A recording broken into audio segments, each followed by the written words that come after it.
I mean, what kind of challenges, just from a top line point of view, Yeah. would you have pitching someone like that, just for anybody who's in our space Yeah.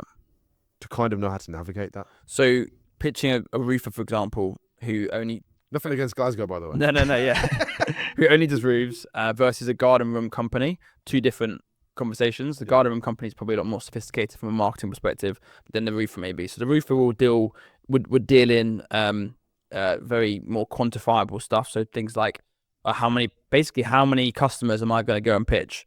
That's how he would see it. So if you're able to say to him, hey, look, we're going to get you, I would always work backwards from the end goal. So if that client says, I'm doing 30,000 a month or 50,000 a month in installs, and maybe that's across maybe 8 installations or something like that. He would say, typically the conversation would go, oh, I can hire another sales guy, but I'll need 4 more installs a month to make that make sense. And I'm like, okay, so if you need 4 more installs a month, that's maybe 25 grand in revenue.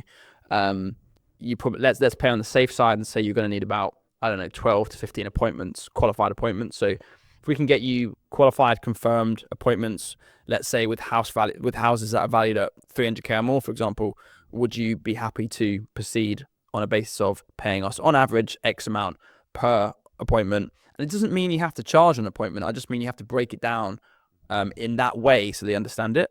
So you're working backwards from the result, and that kind of helps them understand how the fee might work.